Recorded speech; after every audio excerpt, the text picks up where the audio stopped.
Bon matin tout le monde. Vraiment content de vous retrouver. On veut juste passer un petit temps ensemble de dévotion. Juste un petit 5 minutes dans la parole de Dieu. J'avais juste un verset que je voulais partager avec vous et partager une pensée face à ce verset-là que j'avais à cœur de lire avec vous, de partager avec vous ce matin pour notre temps de dévotion ensemble. Dans Hébreux chapitre 10, les versets 22 à 25, Hébreux chapitre 10, versets 22 à 25, ça nous dit: Approchons-nous donc avec un cœur sincère, une foi inébranlable, le cœur purifié d'une mauvaise conscience et le corps lavé d'une eau pure. Retenons fermement l'espérance que nous proclamons, car celui qui a fait la promesse est fidèle. Veillons les uns sur les autres pour nous inciter à l'amour et à de belles œuvres. N'abandonnons pas notre assemblée comme certains en ont l'habitude, mais encourageons-nous mutuellement. Faites cela d'autant plus que vous voyez s'approcher le jour. Amen. J'aimerais ça juste nous encourager ce matin. Juste une petite pensée par rapport à ce verset-là. D'abord, on va au verset 22. Excusez.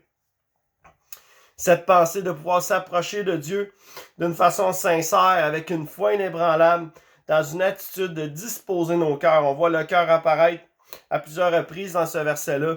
Et on voit que l'important, c'est de disposer nos cœurs lorsqu'on s'approche de Dieu, afin de recevoir, amen, quelque chose de lui, de retenir fermement l'espérance que l'on proclame, amen. Ce salut lequel nous portons pour Dieu, parce qu'on sait que celui qui a fait la promesse est fidèle au-delà des circonstances, des situations que l'on peut vivre, des défis que l'on peut vivre. On sait qu'on sert un Dieu qui est fidèle et que ses promesses sont...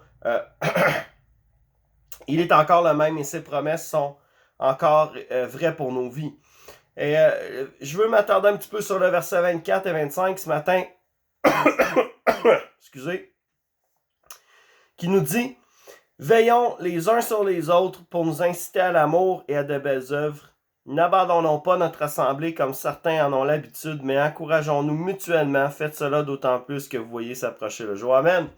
Et peut-être vous vous dites: Pasteur, comment on peut appliquer ce verset-là? Ben, éventuellement, comme on l'a mentionné dans les premières semaines où on vivait cette situation extraordinaire, on veut juste vous rappeler tellement l'importance de veiller les uns sur les autres. Amen, de prendre soin les uns des autres, malgré la distance, malgré la situation, de pouvoir nous appeler, communiquer les uns avec les autres, savoir comment on va, comment ça se passe, si les gens sont en santé, prier les uns avec les autres également, lorsqu'on a l'occasion de pouvoir communiquer ensemble.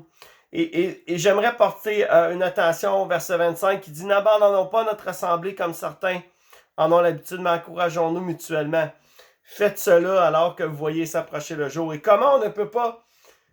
des fois, on regarde ce verset-là et on se dit: mais comment est-ce qu'on pourrait appliquer ce verset-là aujourd'hui alors qu'on voit que, les églises sont fermées, la situation extraordinaire que l'on vit nous pousse on ne peut plus se rassembler ensemble. Lorsqu'on parle d'assemblée, lorsqu'on parle de ne pas abandonner notre assemblée ici, c'est vraiment...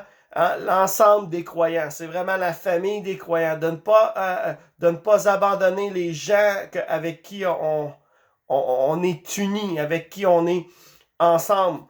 On se rend compte de plus en plus comment on pouvait prendre pour acquis le fait de pouvoir se rassembler ensemble tous les dimanches et comment on est privilégié de pouvoir le faire librement au Québec.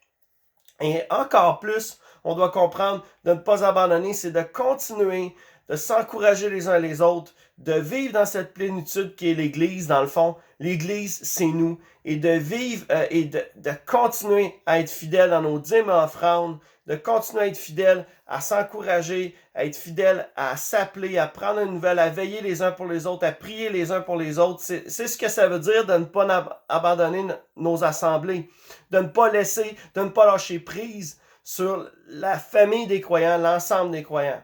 Et je suis certain qu'avec cette crise que l'on est en train de vivre, ça va nous faire considérer bien des choses, on va avoir une perspective bien différente de ce qu'est l'Église en réalité.